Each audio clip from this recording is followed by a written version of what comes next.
The first time many German soldiers met the 5th Canadian Armored Division, they didn't even know who they were fighting. It was 1944 in Italy. The Canadians were moving through the mountains and valleys. German soldiers only knew something was very wrong. A German officer from the 1st Parachute Division wrote in his war diary, "We faced a new enemy today. They move differently than the British or Americans. Their tanks don't charge forward in straight lines. They wait and watch.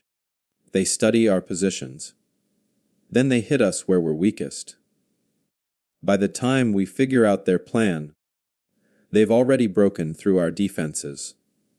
The 5th Canadian Armored Division arrived in Italy in late 1943. They were part of the 1st Canadian Corps. German intelligence officers tried hard to track all Allied tank divisions. But the Canadians were very hard to predict. A German tank commander from the 26th Panzer Division said, "Fighting the Canadians was like playing chess against someone who knows all your moves. They never did what we expected. British tanks usually attacked the same way every time. We could prepare for that. But the Canadians, one day they'd hit us at dawn, the next day at midnight. Sometimes they'd go around our sides.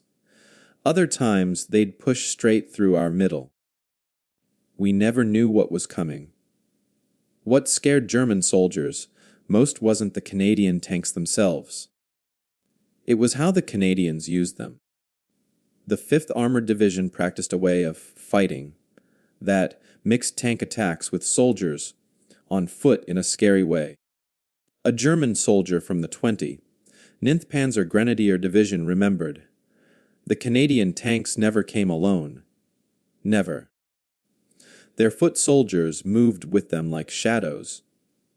If you tried to hit their tanks with our anti-tank guns, their soldiers would find you and attack.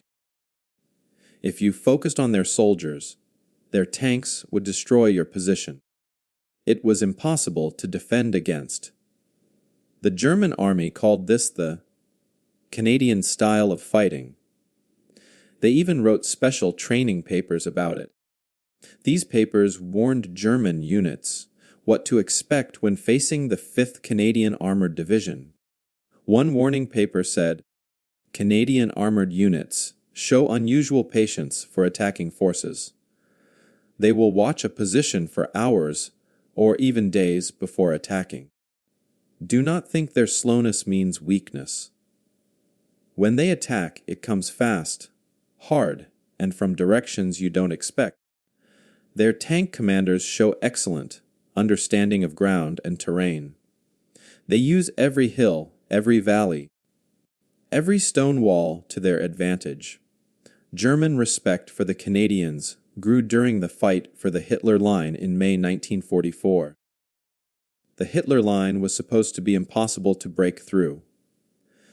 It had strong concrete bunkers, many minefields, and was defended by Germany's best soldiers. A German officer who fought there wrote, "We were told no army could break the Hitler Line. Then the Canadians came. They didn't just break it, they tore it apart.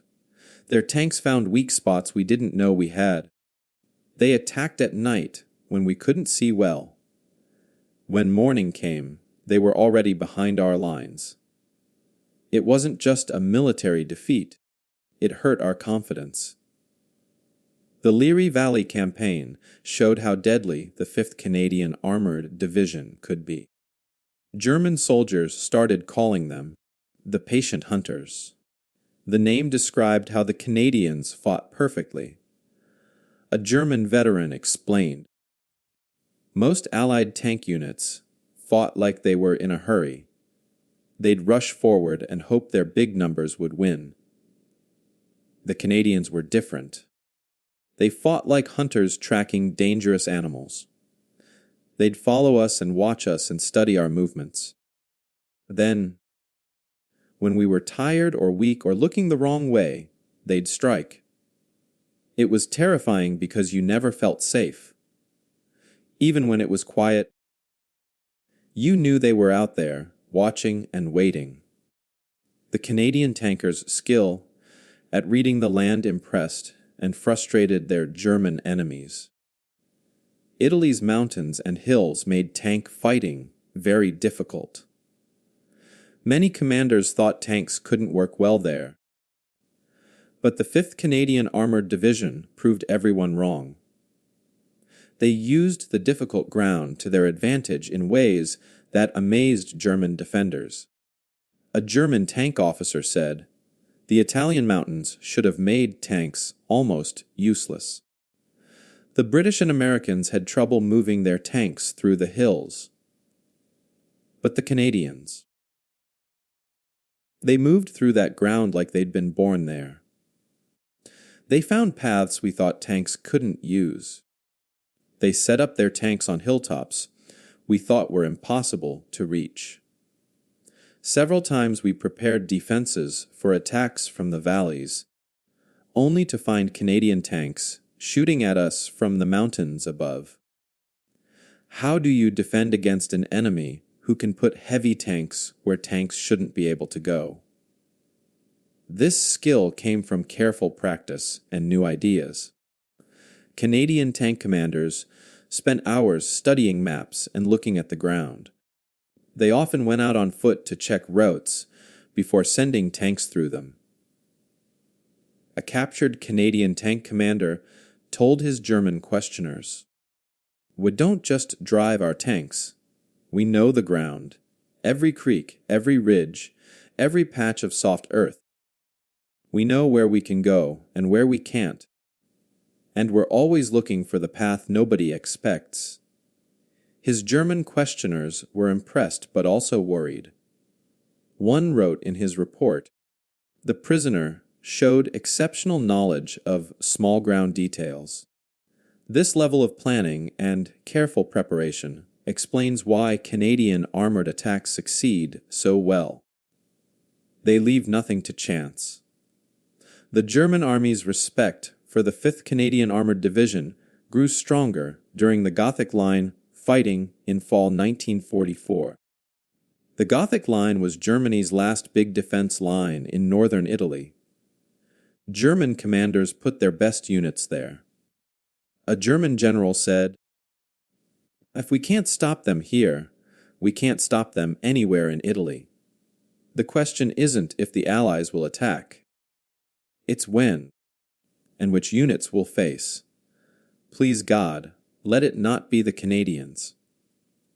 But the Canadians did come, and they brought their trademark way of fighting. Patient watching, sudden violence, and relentless pressure.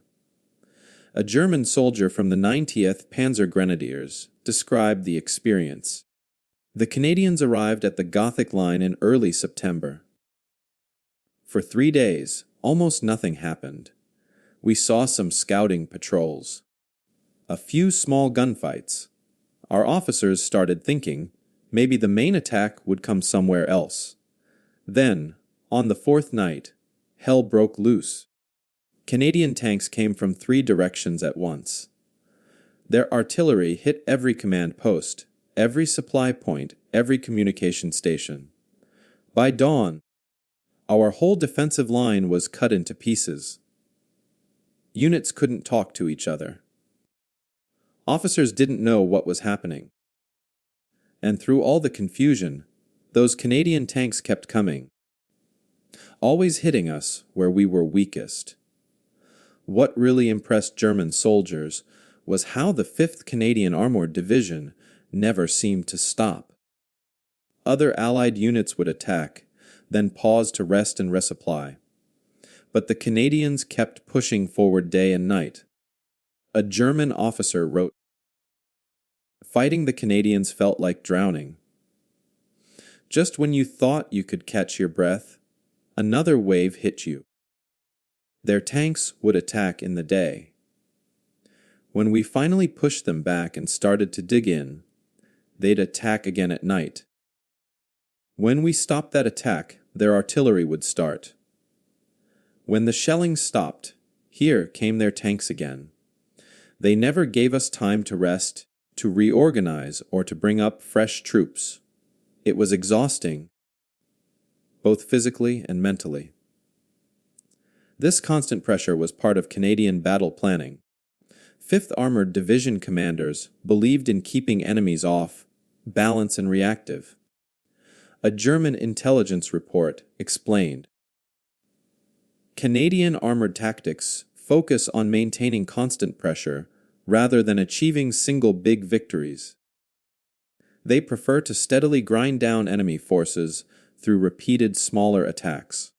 This approach is highly effective because it prevents defensive forces from stabilizing their lines or preparing proper counterattacks. German soldiers also noticed and respected Canadian tankers' bravery. Tank fighting in Italy was especially dangerous. Narrow roads, steep hills, and close forests meant tanks often fought at very close distances. A German tank commander remembered, I fought Canadian tanks near a town called Coriano. The roads were so narrow our tanks almost touched each other. We were firing at ranges of 50 meters or less. At those distances, every shot could kill you. But those Canadian tankers never backed down. Even when we destroyed their lead tank and blocked the road, the next tank would push the wreck aside and keep coming. That takes serious courage. This bravery came from good training and strong unit pride. The 5th Canadian Armored Division built a reputation as one of the best armored groups in the whole Mediterranean area. Its soldiers knew their reputation and fought to keep it. A captured Canadian soldier told his questioners, We wear the 5th Division's maroon patch with pride. When German soldiers see those patches, they know they're in for a real fight. That reputation wasn't given to us. We earned it tank by tank, battle by battle. The German response recognized this hard truth. Even in their own reports and diaries, German officers and soldiers spoke respectfully of their Canadian opponents. A German division commander wrote to his higher officers, The 5th Canadian Armored Division represents one of the finest armored units we have faced on any front. Their tank commanders show excellent tactical skill. Their coordination between tanks and foot soldiers is superb. Their determination in battle is unshakable. I must report honestly, when we face the Canadians, we should expect heavy casualties and difficult fighting. This respect appeared even in informal communications between German soldiers. Letters taken from captured or killed German soldiers often mentioned the Canadians specifically. One German tanker wrote to his family, We are fighting the Canadians now. They are tough opponents, maybe the toughest we've faced in Italy. But there is honor in fighting a skilled enemy. Better to face brave men in fair battle than to fight an easy war without meaning. Another German soldier wrote, The Canadians fight hard but fair. They take prisoners correctly. They treat wounded enemies with respect. In this terrible war, such things matter. I would rather surrender to Canadians than to many other armies. These comments show something important. Even in war's brutality, soldiers on both sides could recognize skill and honor in their opponents. As the Italian campaign continued through late 1944 and into 1945, the 5th Canadian Armored Division kept proving why German soldiers respected and feared them. Every battle added to their reputation. A German veteran who survived the war remembered, Of all the Allied units I faced in 5 years of fighting, the 5th Canadian Armored Division stands out in my memory. Not because they were cruel or mean. They weren't. But because they were so professionally good at war. They fought smart. They fought brave. And they almost never made mistakes we could use against them. The division's success came from many things working together, excellent training, smart leadership, innovative tactics, and unbreakable determination. But maybe most important was the individual skill of Canadian tank crews and soldiers. German after battle reports constantly mention the high quality of Canadian soldiers. Enemy tank commanders show initiative and independent thinking rarely seen in other Allied units. When situations change, they adapt quickly without waiting for orders. This makes them unpredictable and very dangerous opponents. By war's end in May 1945, the 5th Canadian Armoured Division had fought through Italy from the southern mountains to the northern plains. They had broken through multiple German defense lines. They had fought in some of the war's toughest battles. And they had earned the lasting respect of the German soldiers who faced them. A German officer, interviewed years after the war, said, "People often ask me which Allied unit I feared most. I always answer the same way, the 5th Canadian Armoured Division. Not because they had better tanks. They didn't. Not because they had more soldiers. Often we outnumbered them. But because they fought with a combination of smartness, skill, and determination that was almost impossible to beat. They were true professionals. And in war, professionals are the most dangerous enemies of all. For the German soldiers who fought them, the Canadians represented something beyond just another enemy unit. They were evidence that war could be fought with both effectiveness and honor, with both fierceness and fairness. One final German diary entry captures this feeling. Today the war ended. We have surrendered to British forces, but nearby are units of the 5th Canadian Armoured Division. Part of me is glad, if we had to lose, and clearly we did, at least we lost to worthy opponents. The Canadians beat us fairly, through better fighting and better tactics. There is no shame in that, only respect for soldiers who did their job better than we did ours. The story of the 5th Canadian Armoured Division, as seen through German eyes, is ultimately a story of professional respect earned through hard fighting. It reminds us that even in war's darkest times, soldiers on both sides could recognize courage, skill, and honor in their enemies. This recognition didn't make the war less terrible or the fighting less fierce, but it added a human element to the conflict, a reminder that behind every uniform were individuals capable of respecting worthy opponents, even while fighting desperately against them. If you enjoyed learning about this lesser-known part of World War II history, please like this video and subscribe for more untold stories from the war.